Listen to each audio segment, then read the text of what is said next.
This is an occasion of great significance for members of the Church of Jesus Christ of Latter-day Saints throughout the world. Dating from October 10th, 1880, when John Taylor was sustained to succeed Brigham Young. Travis Wayne Goodsell. So, while looking up Priesthood for some pictures, didn't find any, but I noticed a pattern.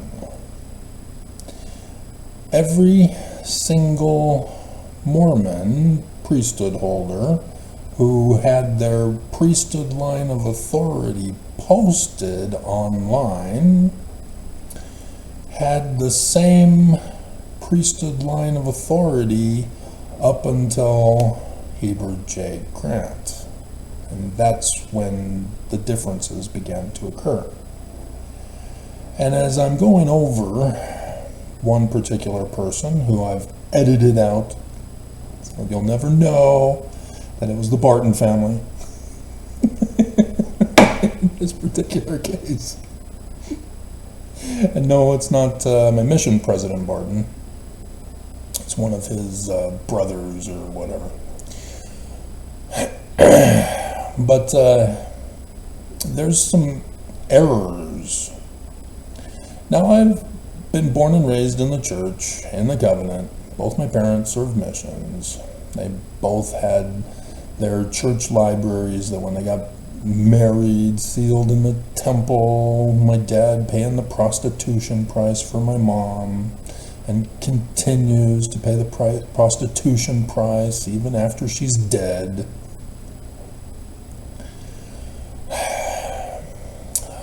They combine their libraries together. And so with my associative memory, I know everything about the church through pattern recognition. And thus I can see the anomalies that don't fit the pattern. And so there's lots of problems with this. I'll go over what is the common belief of Mormonism and then tear it to shreds.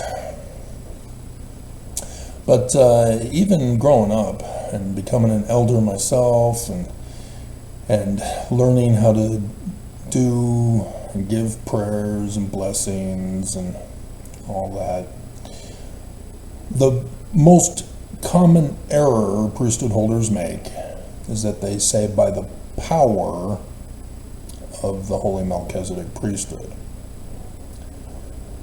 It's by the authority of the Holy Melchizedek priesthood, or so we suppose.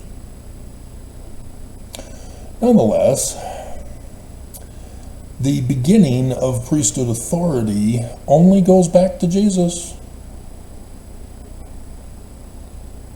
Doesn't go back any further than that. Mormons don't seem to know. They don't know the origins of priesthood. And we should. It's in our scriptures. And there's a key and crucial point that needs to be made. Section 107, verse 2. Why the first is called the Melchizedek priesthood. Oh, right. But still, it's confusing, as Ancient of Days is considered only to the classical days of Jesus. No. Why the first is called the Melchizedek priesthood is because Melchizedek was such a great high priest. Before his day, it was called the Holy Priesthood after the order of the Son of God. But out of respect or reverence to the name of the Supreme Being, what's the name? Son of God is not the name. I've had too many people say, stop taking the Lord's name in vain, when I say God. God is not the name. Allah, yeah, they turned it into a name. The Canaanites originated with El as God. That was the name. The Egyptians, however, it was a title. To avoid the too frequent repetition of the name Jesus, it's not Jesus. They, the church, in ancient days. Technically, in scientific terminology, the ancient world, it ends with the Persians. Once the Greeks with Alexander take over, it's now the classical period, until the Roman period, with Constantine ending it. And then we get to the Dark Ages, because of the creation of Jesus with Christianity. Called that priesthood after Melchizedek, or the Melchizedek priesthood. And I've done the pictures for you, and I've done the videos explaining it for you. It's Amun, the Egyptian sun god at noonday. Father and son, Amun.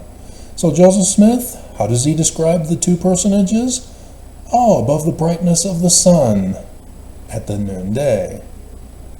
Ta-da! And so Joseph Smith in his bedroom.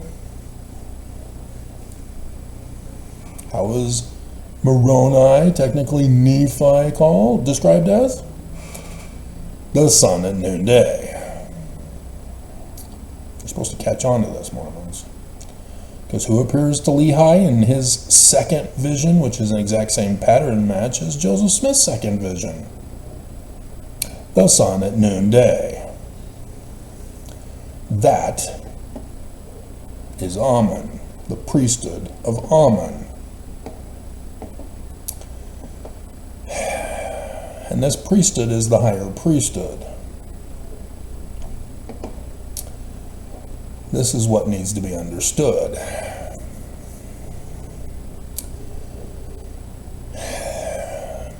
And so they claim, because Brigham Young was the president of the 12, and this is Brigham Young's branch off, and so they have to claim authority of succession by claiming that the president of the Quorum of the 12 is to be the successor. Did you not catch on to that? Did you not see the patterns? And compare it with that same chapter or section, but verse 91 and 92, specifically just 91. But the gifts belong to the president of the church, who has the keys of somebody other than Peter, James, and John. This is for quorum priesthood authority. This is not for priesthood authority. There's a difference between priesthood authority and administration authority. And the church has confused this because Brigham Young needs to be proven true to be the successor, to claim legitimacy for this church, to claim they have authority when Brigham Young amened it pretty much before he even joined the church. It was ordained to the Melchizedek priesthood. He joined to destroy it. And again, the duty of the president of the office of the high priesthood is to preside over the whole church and to have the keys of the man like Moses. This is the Jewish Christ, and I've done the pictures and I've explained it in videos. Amen. Because in Paleo-Hebrew script, when you combine the Paleo-Hebrew word for name, Shem, and Moses, Moshe, you combine them together, you get the Paleo-Hebrew word for son. So Samson, with the N at the end as a suffix determinative. Somehow I got the Kiev translator. How did this happen? You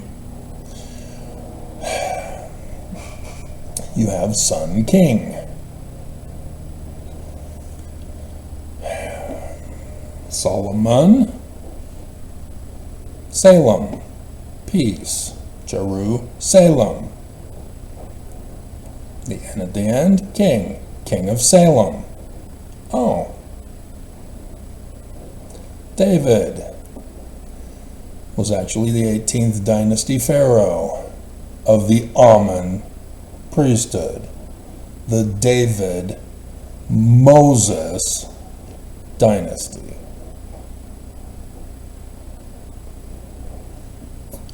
That's where your authority comes from, Mormons. Or it did until Joseph was murdered. And thus, the president of your church will not have the titles to claim authority. He will have, keep forgetting it, accomplishments.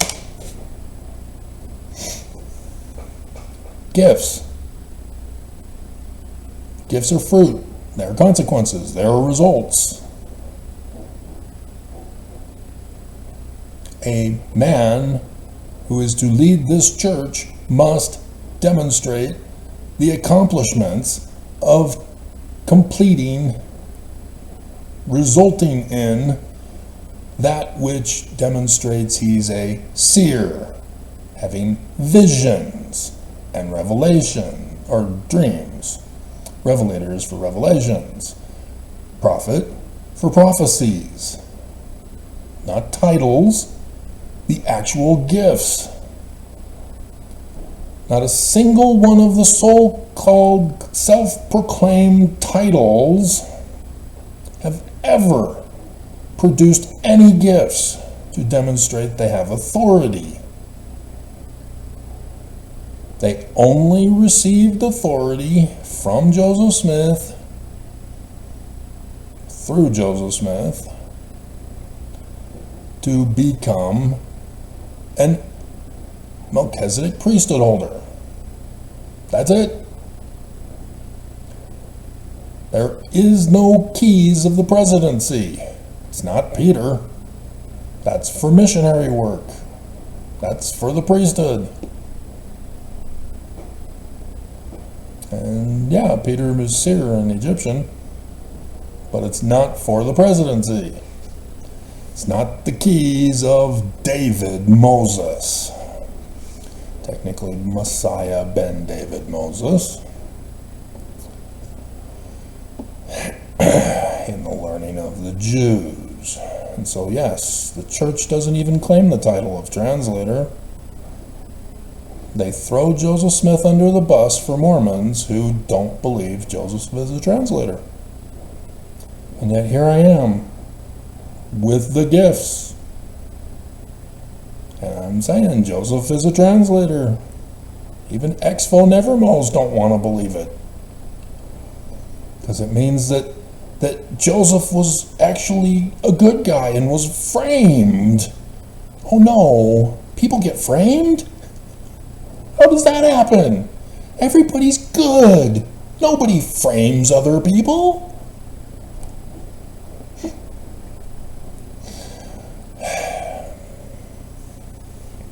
And so, yeah, it's incorrectly taught among the majority of Mormons that Peter, James, and John were ordained by Jesus.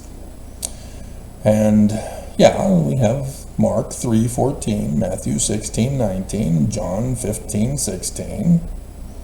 And technically it had to be before that, when Jesus first called them.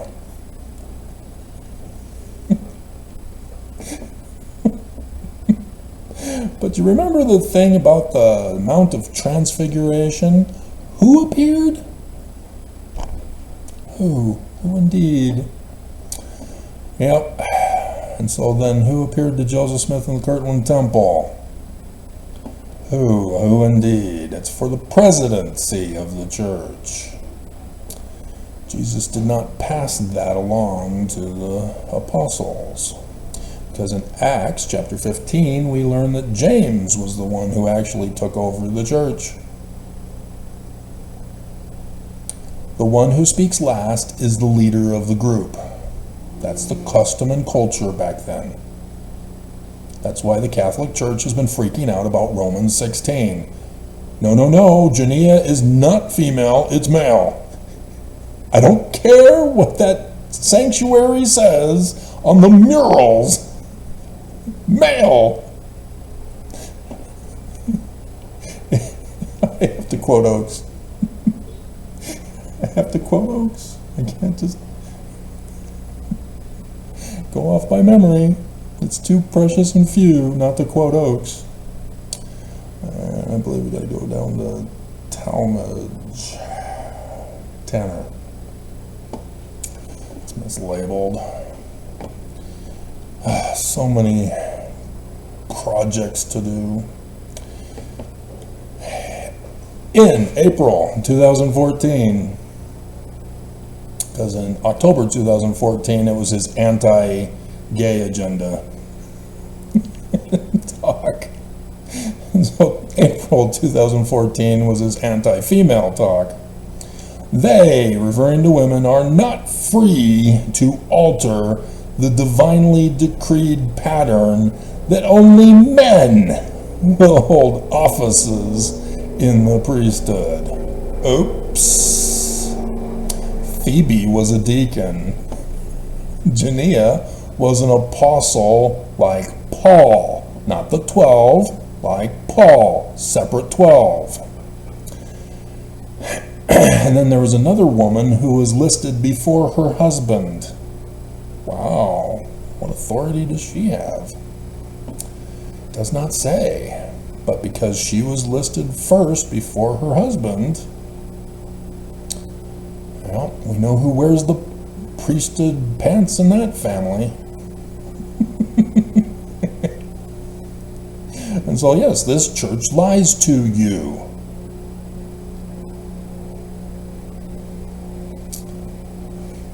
Do not see it if you believe this lie and rewrite scripture and history. That makes you evil. Joseph Smith says abominable when you do such ignorant things out of malicious hate. And so this church has always claimed that the priesthood of Brigham Young was the keys of the kingdom. Well, then what keys did Joseph Smith have if Brigham Young had it as the president of the 12?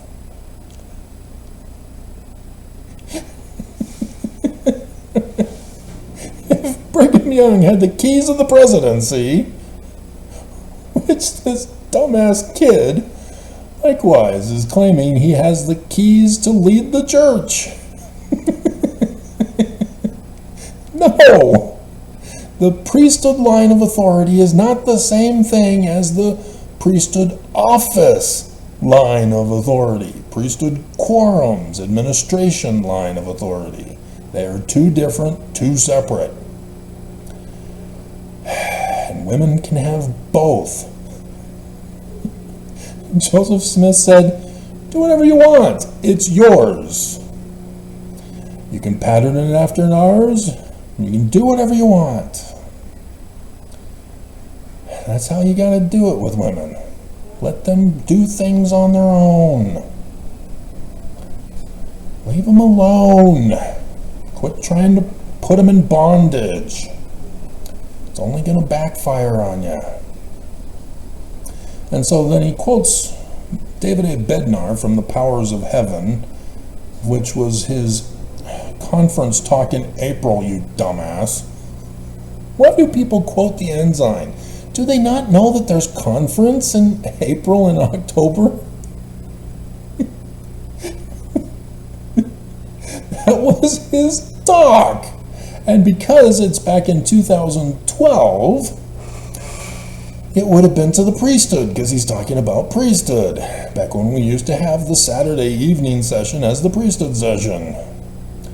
And so all you need to do is go to the conference section in the church's website and go to that April 2012 and go to the priesthood session, and boom, there would be David A. Bednar, The Powers of Heaven.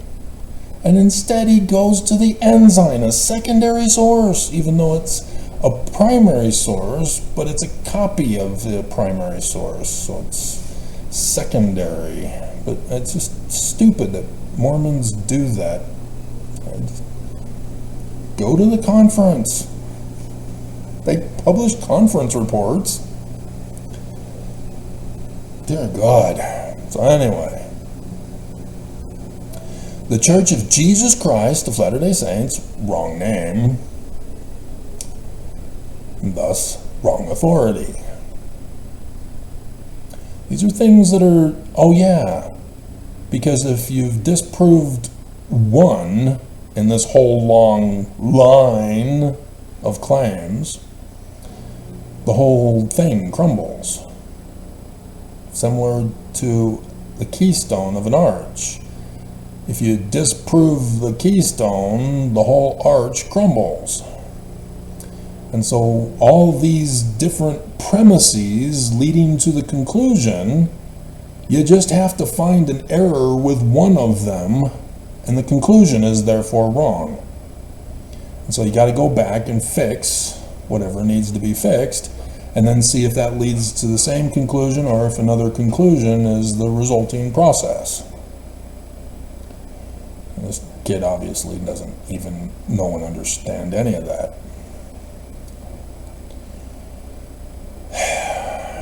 Stands apart from other churches that claim their authority is derived from historical succession.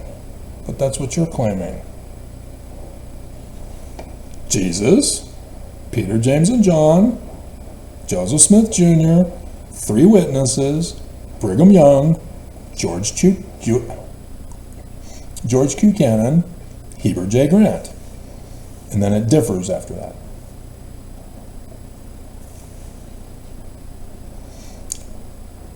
And this is even wrong. But this is a historical line of succession. So what are you talking about, Bednar? The Catholics believe in a line of authoritative succession between the different popes. When Constantine created Christianity, and he dies, and so then they establish a pope system. They went back and rewrote history to claim their authority. Peter, when he died, the authority was passed on to Linus of Rome. They've got their whole priesthood line of authority.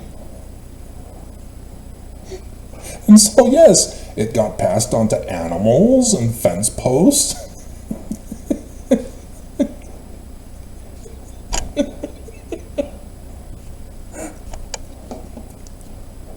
When you have no authority, it doesn't matter.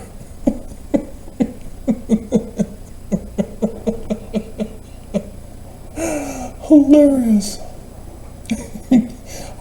I don't understand why Catholics don't see anything wrong with it. Oh my God. It'd be funnier than the church's version, but I'm sure if we were to add 1700 years to Mormonism, we'd have some doozies in the coming centuries.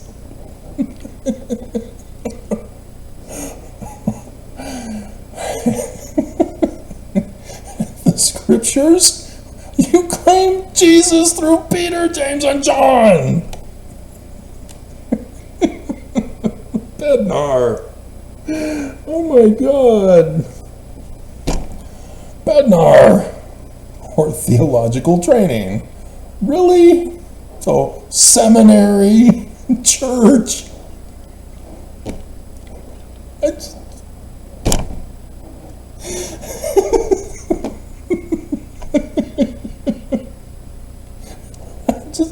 don't understand. How do Mormons fall for this? How does he think he's gonna fool you? My hell.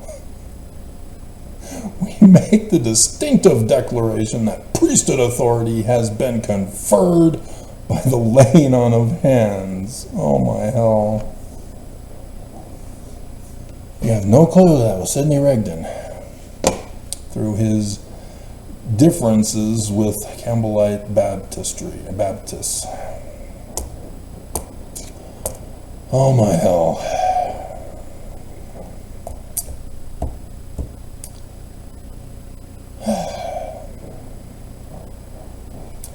From heavenly messengers. Yeah, there's the occult Mormonism. Not a cult, occult. The dead pass on authority for the zombie apocalypse. Oh my hell. And so, yeah. And thus it's confused. And so there is a major difference. And so technically it would be accurate, sort of, from Joseph Smith. But nobody seems to want to care to know what the learning of the Jews is, and have replaced it with Christianity, and so thus they create the confusion. As section 123, Joseph Smith explains the creeds in great detail for us from section 19. And so when Joseph Smith has his visionary accounts, which he's making official, see, there were previous accounts after the church was organized claiming certain dates prior to certain events happened.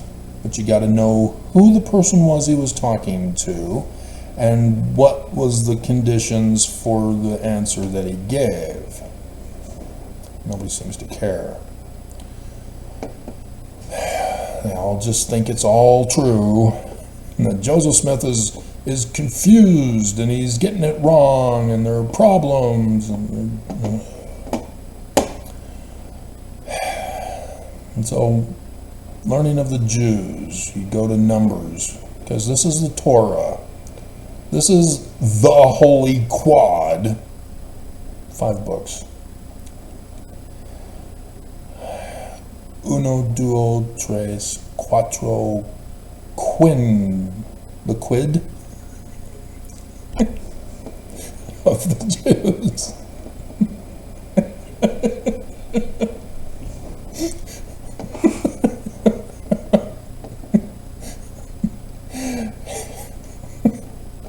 This is their holy scriptures. They have ranks for authority of scripture. The least is a rabbi. Then you have Midrash, Mishnahs, that are commentaries written during the Roman period time.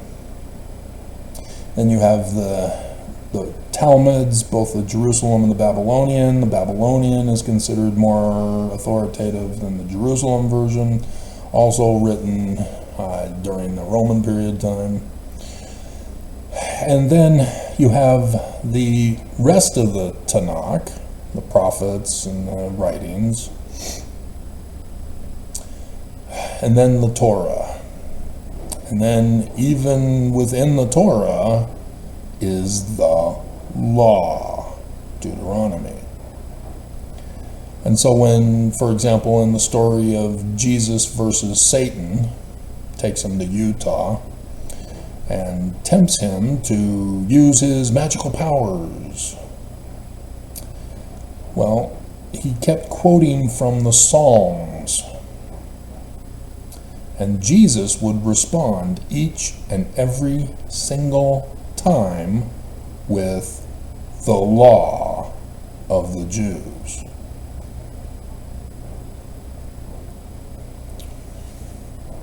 There's a reason of authority of Scripture. Thus, the Book of Mormon is the keystone of Mormonism, or it's supposed to be.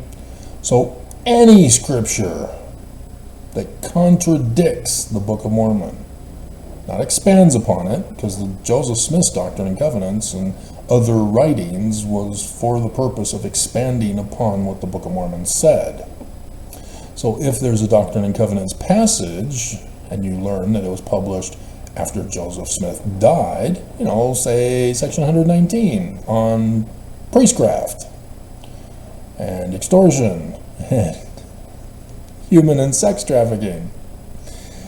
You go with the Book of Mormon, you go, this is not in the Book of Mormon. Where is this? I can't find it. The Lord condemns this. Why do we have this? Why is the Lord changing his mind? It says it's Joseph in 1838. I don't understand. Yeah, it's a forged document because it goes against the Book of Mormon. The Book of Mormon is the authoritative source of Scripture. You see, when Alma, the priest of King Noah, left, started his own church, he had authority to start the church, had authority to baptize, but he did not have authority to speak other than to speak the words of Abinadi, who did have authority. You need to know this concept of authority in order to understand correctly the Scriptures and what is going on. And so in chapter 12, Miriam and Aaron are forming a coup against Moses. They think they know better. And so the Lord comes down himself to the tabernacle and says, hear now my words. If there be a prophet among you, I, the Lord, will make myself known unto him in a vision, and will speak unto him in a dream. Now, anybody can claim they had a vision and a dream. And so, the test is, did they have the vision and a dream, and do they make prophecies, revelations, by which we can judge them by their fruits, results, gifts, accomplishments, not titles. Because if titles is all they got, they're a false prophet. Ta-da!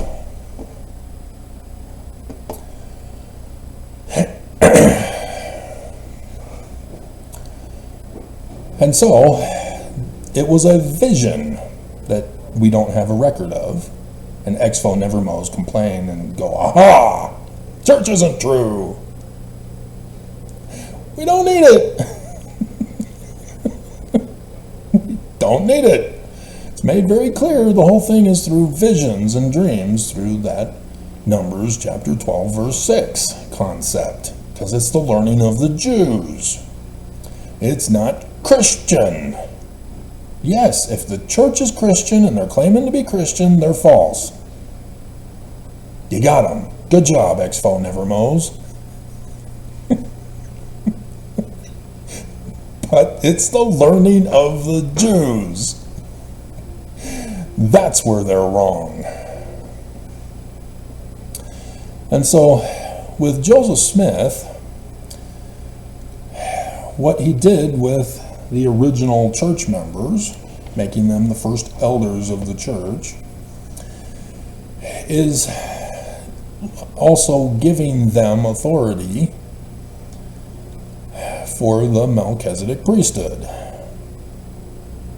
And so it's not just the 3 witnesses, it was all 6.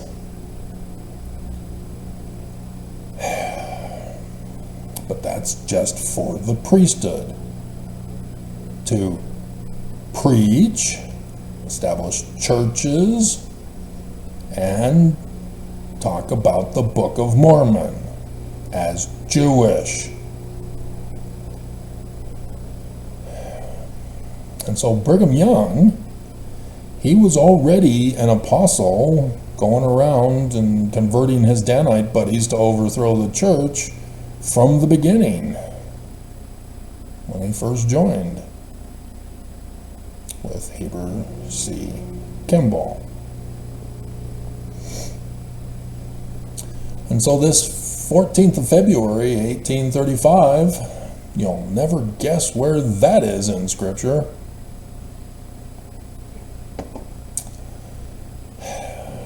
Really should keep this up on the screen.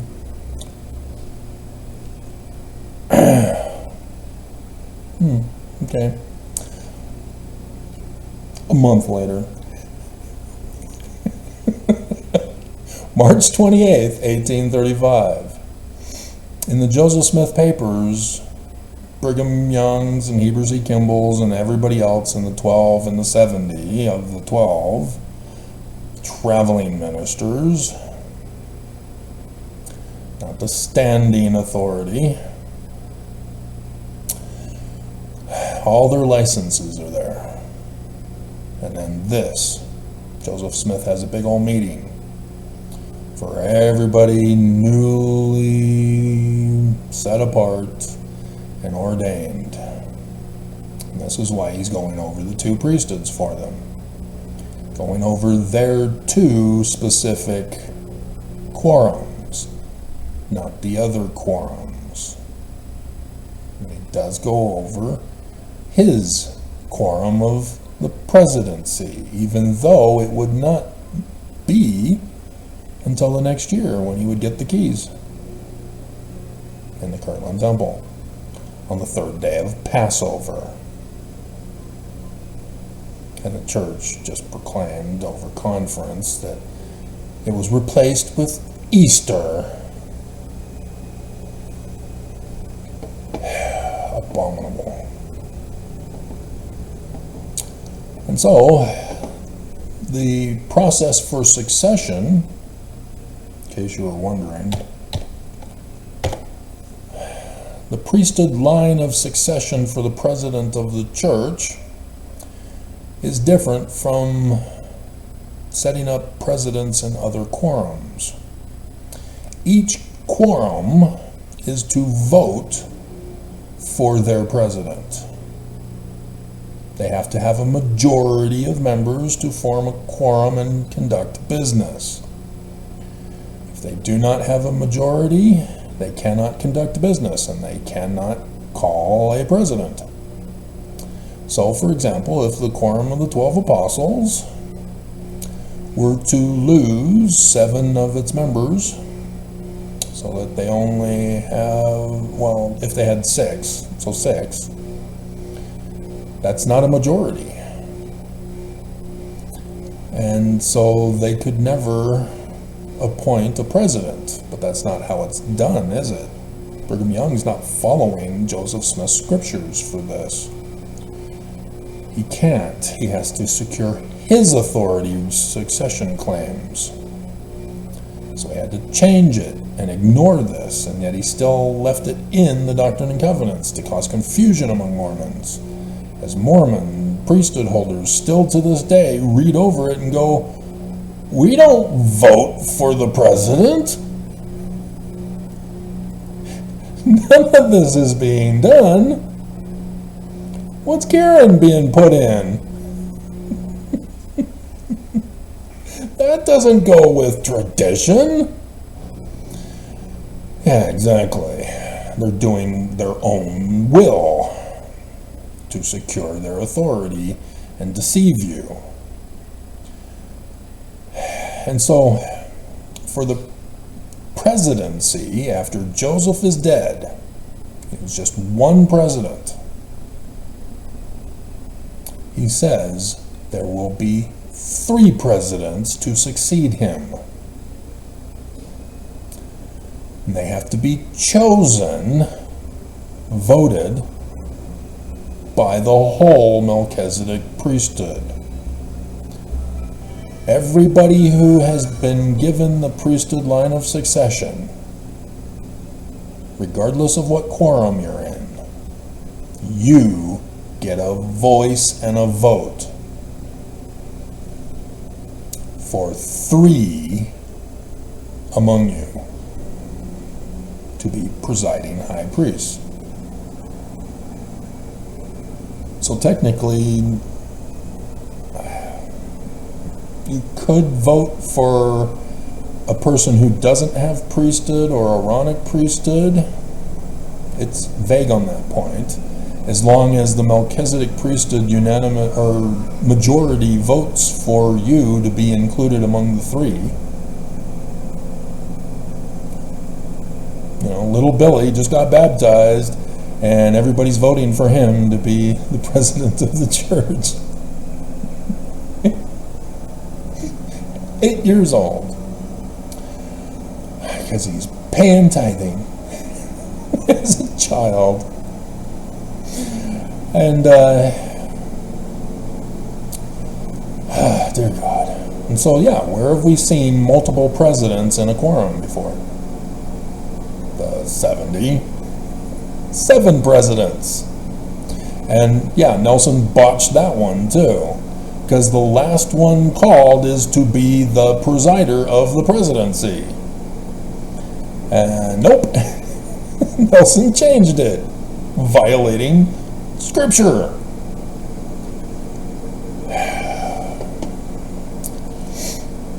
And so, that's how it was supposed to have been done. But it wasn't. And thus, Brigham Young, or any other branch off, therefore do not have authority to be the president of the church, the first presidency quorum. And that is the difference, is that Brigham Young only had authority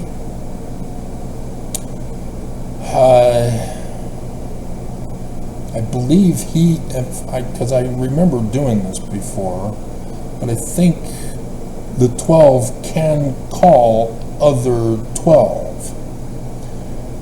They would have to get approval, because if another quorum also wanted them in their quorum, then there would be a debate over who gets them. And there's historical context for this, because somebody, I remember doing the video on it, had been in a quorum, but then it was believed that he wasn't in the quorum, and therefore was denied some such or whatever, and so yeah, there was confusion over whether he was in a quorum or he was in another quorum, and blah blah blah. And so yeah, that can cause some confusion here. And so this Brigham Young settled that by everything has to be approved by him. He calls people. But if they do not have a majority, they cannot conduct business. And so the way Brigham Young set it up is that the first presidency is actually the presidency of the quorum of the 12 apostles, not the presidency of the whole church. They just won't tell you this.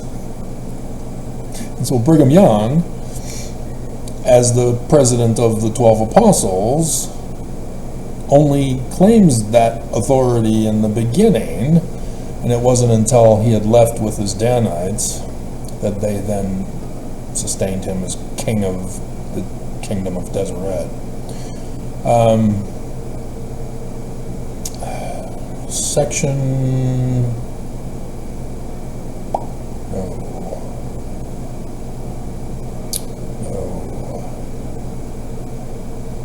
Yes, section 136. Listen carefully to the way Brigham Young words this. The word and will of the Lord concerning the camp of Israel in their journeyings to the west. Well, why is he speaking the word and will of the Lord if he's not the president of the church?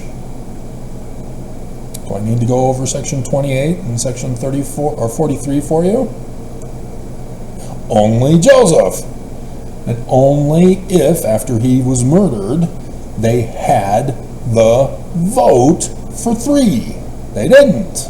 And here Brigham Young is saying the word and will of the Lord. He has no authority for this. Mormons should not be listening to him.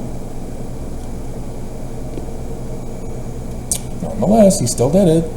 He was already anointed king of the world in the Nauvoo Temple in January the previous year in 1846.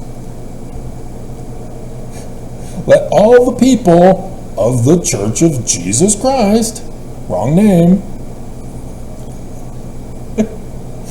of Latter-day Saints, and those who journey with them be organized into companies. And it was only the Vanguard Company who went. Oh my hell!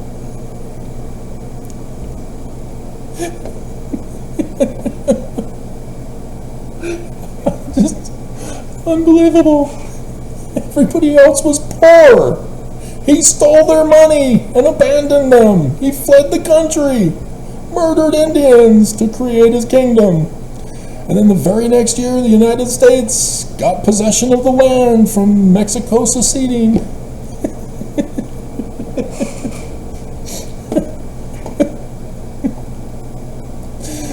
Hilarious.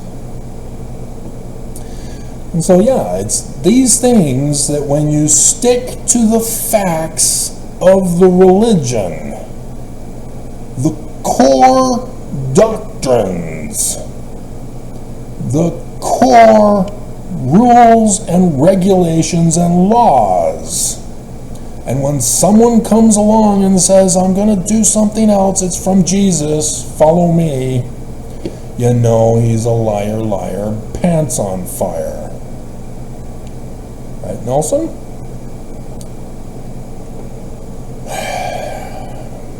And so it doesn't matter. But this is not, it says Brigham Young was ordained an apostle by the three witnesses who were acting under the authority of Joseph Smith on February 14th, 1835, right before the meeting.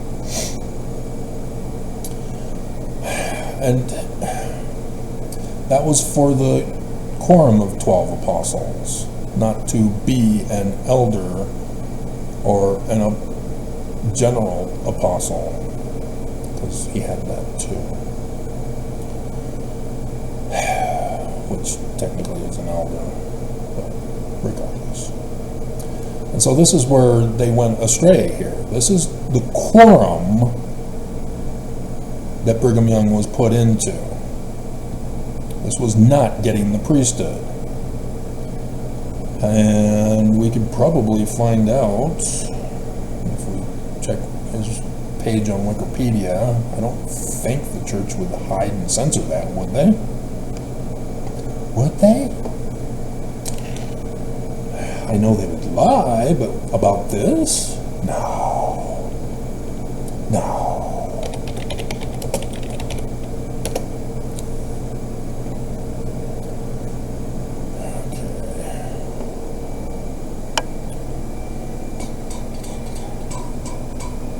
I noticed the particular picture of Brigham Young that this boy used is weird.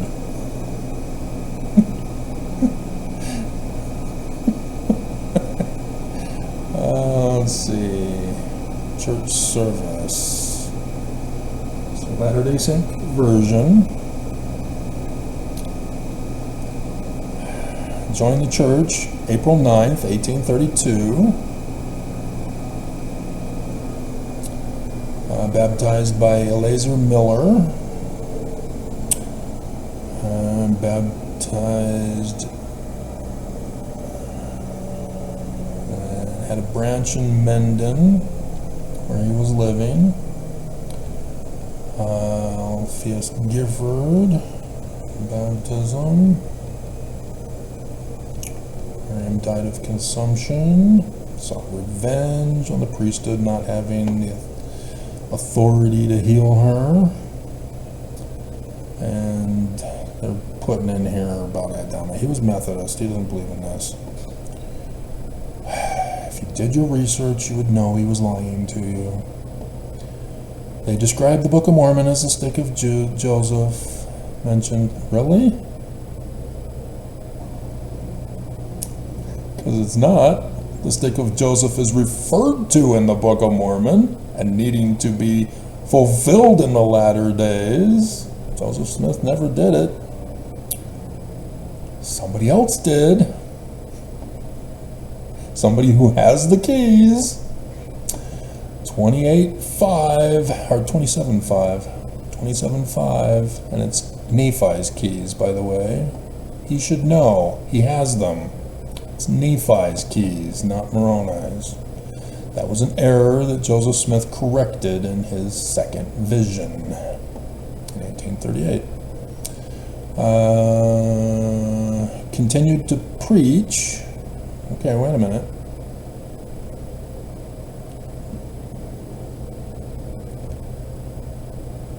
So, yeah, he visited Joseph Smith after his baptism, and then that was when he was given the priesthood, because he went to preach with his brother Joseph in the winter of 1832 and 33 back in there in Menden. Yeah. So Joseph had been a Reformed Methodist preacher. Brigham Young was a Methodist as well, and the two made a similar preaching circuit in eastern Canada. You're skipping ahead from when he brought in the Danites in his hometown of Menden, and Heber and his nearby town as well. You're leaving stuff out, guys.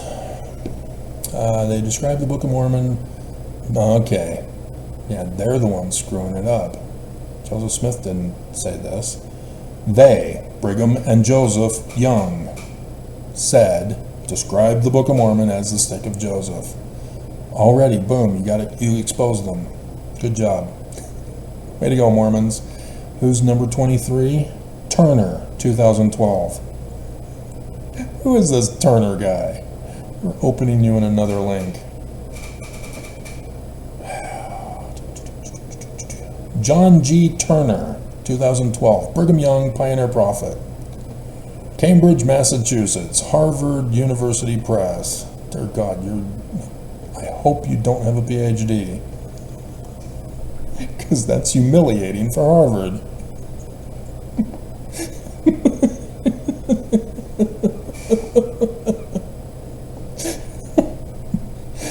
And so, yeah, in order for him to go around talking about the Book of Mormon, Joseph would have had to have made him an elder right after he was baptized.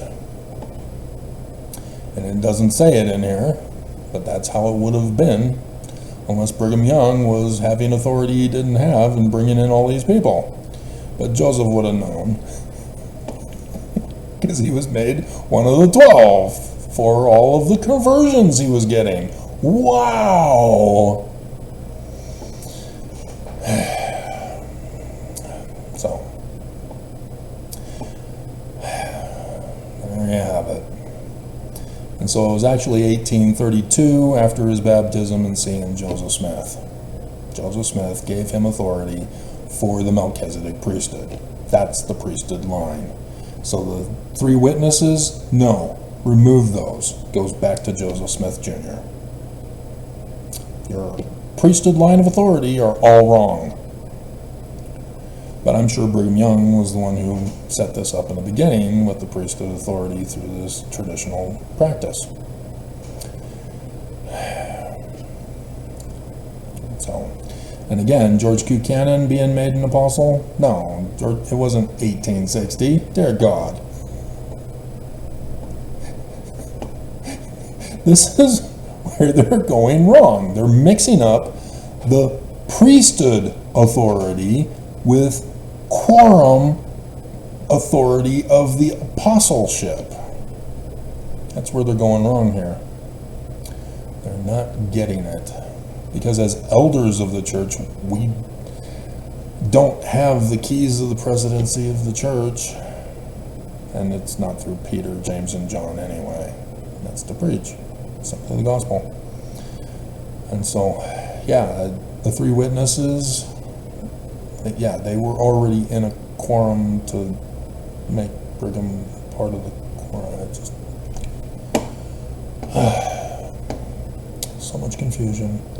And so, in case you want me to add salt to the wound already exposed by this church, In 1887, the Edmunds-Tucker Act was signed into law by the United States President Grover Cleveland. And it shut down the church, and it shut down their criminal operation of tithing. Section 119. I did the video recently again. And thus, that was church news from last night, wasn't it? And so, yeah, the church ceased to exist. No more presidents, according to their authority. And so, yeah, by this, the Bartons are claiming to be the same authority as the Quorum of the 12. You know, Bednar and the boys. No! No, no! This is the quorum. The three witnesses are a quorum.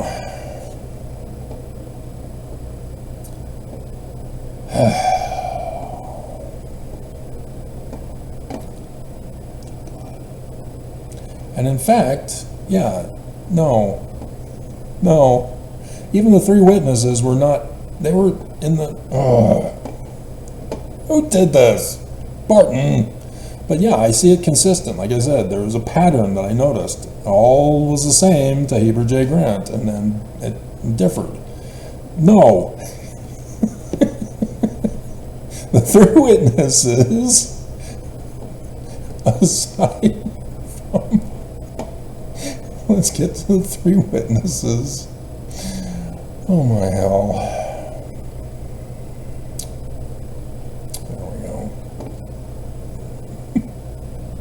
My files are already getting too long, and I didn't put them into a filing system, and I was told at the beginning, hey, this is a perfect opportunity to put them into a filing system, and I said, no, I don't want to put them in a filing system. We're gonna have destruction that I can go to Missouri or Southern Illinois and build Zion, so I won't have to deal with any of this. I won't do videos anymore. I'm retired. Nope. Now the file's too big and it's out of control and chaos ensues. And so, yeah, Joseph Smith, Oliver Cowdery, Peter Whitmer, Hiram Smith, David Whitmer, and Samuel H. Smith all received. And so, yeah, Martin Harris, yeah, interesting. Yeah, Martin Harris got demoted to the eight witnesses, didn't he? Wasn't a part of the start of the church. Interesting. Interesting. Yep. Get the hell out of our church. Enemy. Over the 116 pages. And so, yeah, these 6 were elders immediately to begin, because Joseph Smith, the first elder of the church, to begin preaching the Book of Mormon and the learning of the Jews. Ta-da! So yeah, Martin Harris was an extra added one in 1835. But yeah, David Whitmer, no, he was already an elder. It was 6th of April, 1830.